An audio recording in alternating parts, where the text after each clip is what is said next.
Hey everyone, and welcome. Today we have something really exciting for you, as the new jungle buffs have gone live on patch 10.3. These are huge and have big implications on how to jungle. You definitely don't want to miss this one. We'll be covering all the changes, what exactly they mean, how they'll impact you, and how to take advantage of them to gain that sweet LP. Trust me, by the end of this guide, you'll have everything you need to know about this important patch. So let's jump straight into it with Riot's first change specifically targeting the Krug camp. The camp itself is receiving an overall buff. The total experience it gives is increased by 15 and the gold by 10. However, at the exact same time, they're actually redistributing the total XP and gold differently across the large, medium, and small Krugs. What you'll notice is that the large Krug is actually now worth less experience, with the medium and small Krugs being worth more. So what exactly is going on here, and why did Riot choose to make this change? Well, prior to this patch, junglers were actually taking advantage of the fact that so much of the Krug camp's experience was front-loaded on the large Krug. They would do this by only clearing the original large and medium Krug and then leaving. This way, they get that front-loaded XP while also getting the camp to respawn.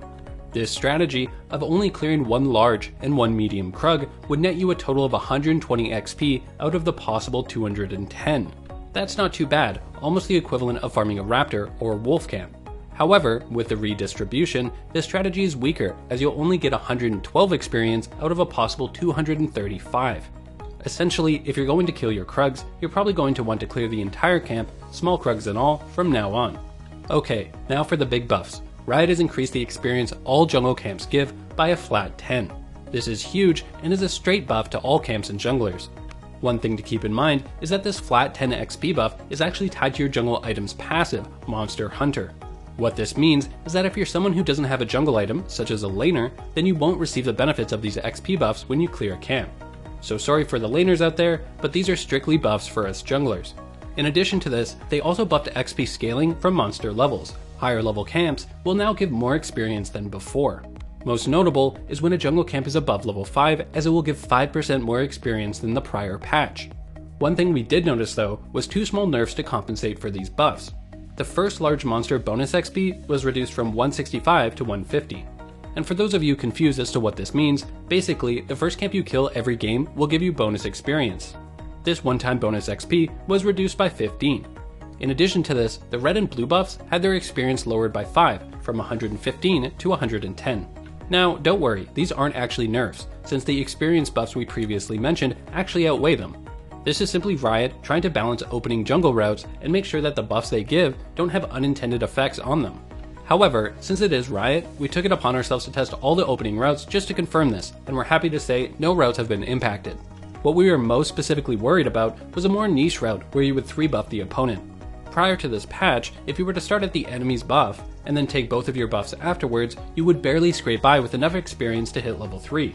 Upon testing, you still hit level 3 if you 3-buff the opponent, and interestingly enough, with 0 XP to spare, so good job Riot. Now, with a new season and a new patch, it's time that we updated our jungle camp gold and experience table.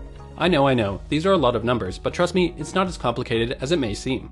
The top half is where we've listed each camp. You'll find how much experience and gold they give at levels 1, 3, 5, and 7. We stopped at level 7 as this is actually where the rewards cap at. For those who don't know, even if you're killing, let's say a level 12 Gromp, it still gives the rewards of a level 7 Gromp. Below this, we've listed experience you gain from kills, golden experience from minions, as well as Dragon and Herald. This is to give you guys context and understand how much a camp is actually worth. For example, let's say you gank a lane and successfully kill a level 3 laner, and push out the lane afterwards with your teammate. You might find yourself wondering, how much is this actually worth compared to if I had just farmed one of my camps? Well, if we take a look at the chart, we can see a level 3 kill is worth 155 experience, and splitting 6 minions is worth 168, for a total of 323 experience. Compare this to a level 3 Raptor camp, which is worth 157, and suddenly we see getting a kill and pushing out a lane at level 3 is worth around 2 jungle camps of XP. That being said, there's actually one extremely important thing to take note of on this patch.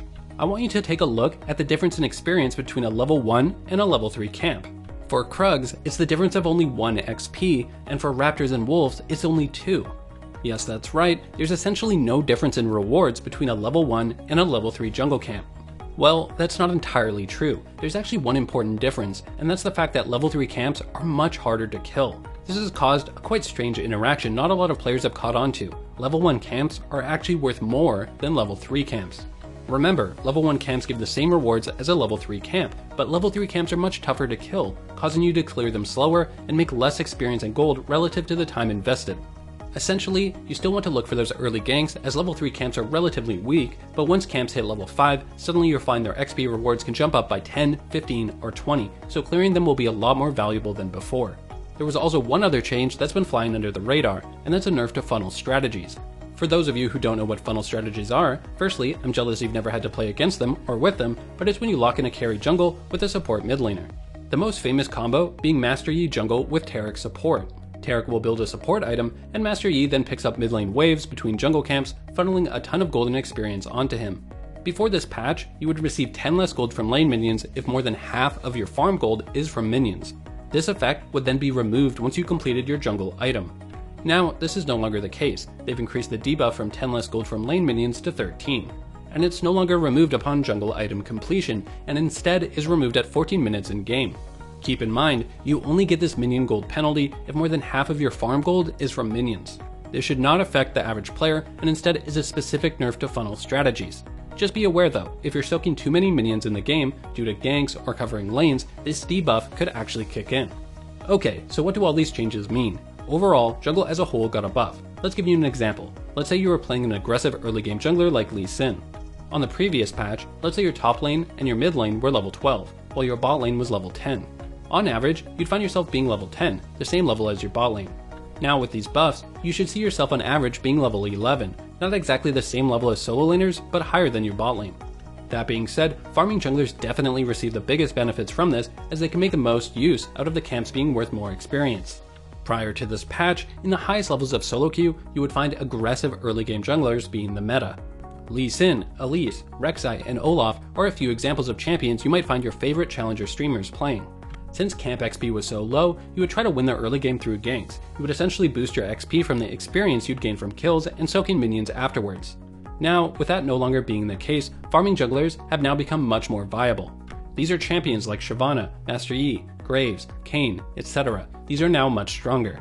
And no, the meta hasn't completely shifted or anything crazy like that. You'll still likely see the aggressive junglers in the absolute highest levels of play. Instead, it's increased champion diversity and made it so farming junglers can actually be an equally viable option in a lot of cases. And to celebrate that fact, we'll be going over one of my own replays playing a farming jungler, Graves, where I'll walk you through step by step exactly how to make use of these new XP buffs. Trust me, you don't want to miss this, the Jungle Kingdom is back, and as you're about to see, with the right decisions you'll even be able to be the highest level in the game. So in this game, I'm playing Graves against Zac, and I'm smurfing in Diamond Elo. We thought this would be a good elo to highlight, as it's either a goal of a lot of players, or as an elo players find themselves plateauing in. We're going to be keeping things simple. I start at my blue to get a strong leash from my bot lane. Remember, I'm playing a farming jungler. These are typically more carry-orientated champions that need gold, experience, and time to scale. So in the spirit of that, I'll simply be full clearing my jungle, taking my blue, Gromp, Wolves, Raptors, Red, and Krugs. A nice trick is when you're about to finish your route, you want to check the nearby lanes you'll be able to gank. In this case, I'm about to finish killing my Krugs. What two lanes can I gank after this? Top and mid, so I'll be checking them with my camera. The enemy Galio is pushed up mid and has taken some damage. There is a possible gank there. However, when we look top, we can see the enemy set is quite low in health. So I start kiting the camp closer towards top lane so I'll be able to gank as fast as possible. As soon as I hit level 4, I peel off the camp to gank top. Now there's something very important to keep in mind. When we go back to the start of the game, something you should always do is watch the sidelines to see where the enemy jungler is starting. The enemy top shows early, while bot lane is missing. This indicates that the enemy jungler Zac is getting a leash at his red. So if we jump back to our current position, there is one thing I'm worried about in the back of my mind. I want you to pause the video and tell me, what do you think it is? Well, since Zac started at his red, it means he's going to be pathing towards the top side of the map. So as I gank top, I'm acutely aware of how Zac could be here looking to counter gank me. I activate my sweeping lens to check for wards, and it looks like we're safe from a counter gank, so we pick up a kill on the low health set. With a wave pushing towards the enemy's tower, our teammate Soraka low on health, and Zac being on the top side of the map, I know that I need to help Soraka safely push out this wave to the enemy's tower before she recalls. This also benefits me since I can soak minion golden experience in the process.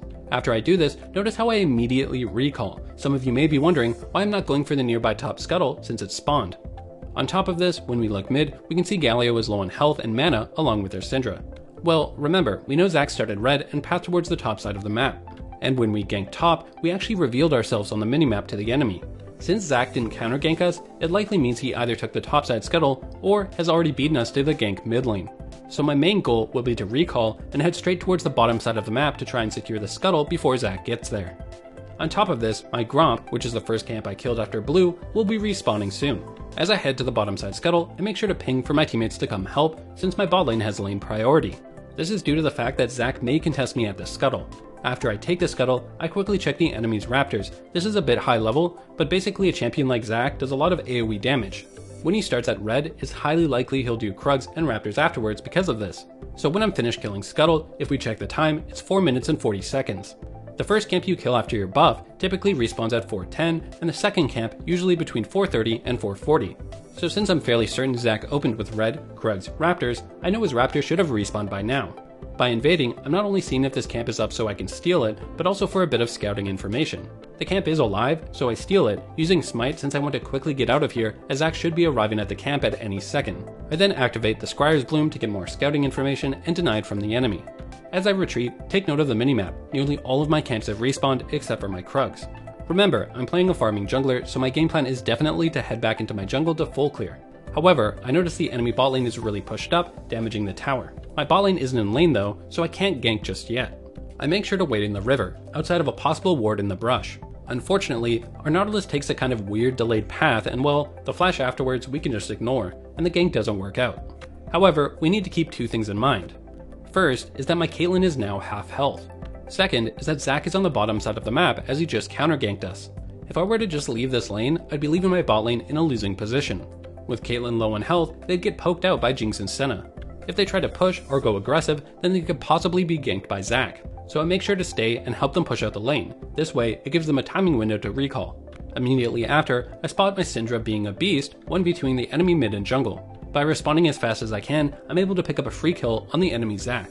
With the enemy mid and jungle dead, along with the timing window I created by helping the bot lane push, I move to take the Infernal Dragon. Since I'm so low on health and have gold to spend afterwards, I make sure to recall. At this point, I have complete intention to full clear my jungle since it's now respawned for a while. However, I spot Zac gank top. Whenever you see the enemy jungler gank the opposite side of the map, you want to look for plays on the same side of the map you're currently on. I then move my camera to see if he has a red buff, and surprisingly he doesn't. This lets me know that his red buff is still alive. So after I take my blue, I move to invade it and steal it. And make sure to take his raptors afterwards. Keep in mind, by stealing these raptors earlier, we actually got the spawn timer on it. That's how I know they're alive and is one of the benefits of counter jungling. I then spot the enemy Zac gank in mid and move to counter gank. I can't get there in time to save Syndra, but I'm able to clean up the Galio. Again, I push out the wave to soak minion gold and experience, as well as stay for a turret plate. Since I'm playing a carry jungler, I'm really trying to maximize the amount of gold and experience I can gain. As I leave, I do a high level technique where I pull the mid lane wave into the brush. This will cause the enemy's wave to focus fire our minions sooner, causing them to outdamage our minions, and the wave will actually push towards my Syndra's tower, giving her an optional freeze. Since I'll be taking my nearby raptors, it means if she does freeze, I can easily re-gank mid right after. Of course, Syndra doesn't realize any of this and just immediately pushes the wave. Now, since my camps have been alive for a while, I move to clear my entire red side jungle. During this time, I spot the enemy Zac on a ward on the bottom side of the map. Again, when the enemy jungler shows on the opposite side, we want to look for plays on the side we're currently on. So I want you to pause the video and tell me, what should Graves look to do? Well, we could look to gank top, but the wave is pushing towards Sett. He's also full health, so it's not like we could dive him. The other two options would be to invade Zac's blue side jungle in an attempt to steal the camps. However, I have my sights on the Rift Herald. When we look at the in-game time, we can see it's 9:15. This is quite early in the game, and most importantly, turret plates haven't fallen off yet. This will happen at the 14-minute mark. So I want to get the Herald so I can use it before the 14-minute mark and get a ton of gold from turret plates. I use my sweeping lens to make sure I'm not being spotted in wards. However, as I move to the scuttle, I notice Sett fighting Soraka top. As a jungler, whenever a fight happens like this nearby, you want to immediately react to it. Unfortunately, he gets low and backs off. With him being so low, it's unlikely he'll go aggressive again, so instead, I just walk the wave into the tower. This is for two reasons. First, if Sett stays, we have a possible tower dive on him. Second, if he doesn't stay, great, we zone him from the wave and get some turret plates in the process. Now, with him disappeared, I check the nearby brush with the intention of stopping his back and possibly running him down. Clearly, I upset him, and so he pile drives me into his tower. My gun is simply no match for his 200 years of game design experience, and so unfortunately, we don't get the kill. I then moved to take the Rift Herald as originally planned, which I have to say, Graves is one of the fastest champions at soloing. So then we recall, and as we're about to leave base, you want to be thinking of which lane you'll be wanting to place the Herald in. A nice trick to help you decide this is to check the health levels of all the outer turrets. In this case, we see top is near full health. Mid has taken a decent amount of damage, along with bot tower. You want to target the turrets with the lowest health, as low health turrets are a strong indicator that your teammate is winning their lane, along with the fact that it means you can possibly destroy the tower. So I'll be looking towards mid and bot. I head towards the bot side scuttle since it spawned, farming my wolves along the way to be extra efficient. After this, I spot the enemy Zac and get him low along with his flash. With the enemy Galio zoned on the top side and Zac having to recall, I recognize this is a perfect opportunity to use the Rift Herald on mid. Keep in mind, I'll be able to get 3 turret plates off this, which is equal to 360 gold, more than a kill. Unfortunately, my teammate Nautilus comes along for no other reason than to steal half of the plate gold from me. Afterwards, I move towards the dragon. I use my sweeping lens to check for wards, and with a control ward in the dragon pit, I figure that I can sneak it. Honestly though, this was a really bad call. Syndra teleported top, so we're outnumbered, and scenarios like these are exactly how you throw your lead. I then realized that the enemy actually had a ward spotting us that we didn't originally see, and that Syndra is top, so I called it back off. I stay at a safe distance, and for the most part, I'm willing to give up this dragon, but I notice the enemy bot lane is standing next to a wall, which means I can land a big Q as Graves. With how far ahead I am, and the fact that I have my ult up, I see an opportunity to possibly win the fight. I am able to do massive damage with my Q and ult combo, but this could easily have gone wrong, and I definitely shouldn't have started the dragon in the first place.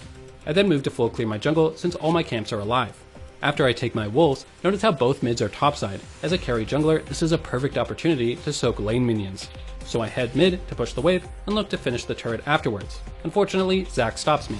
I ping for my nearby Syndra and Soraka to help me take the tower since it's so low, but Syndra apparently just really likes that scenery and decides to sit in a random brush. Not my problem though, I will gladly soak another wave and head back into my jungle to full clear. Zac then ganks top, making for an easy counter gank for me, and at this point the game is essentially over. I'm 3 levels ahead of Zac along with 3,000 gold. Because of this, I easily clean up the counter gank and push to destroy the top outer tower. At this point, I'll win any fight that breaks out. The main game plan will be to take dragons as they spawn, along with the second herald. After this, we use the second herald to push down mid, taking an easy 20-minute win. Alright, that's going to do it for this one. What do you think of the new jungle buffs? Let us know in the comment section below, as well as any questions you might have. I'm Hexadecimal, signing off, and as always good luck and have fun on Summoner's Rift.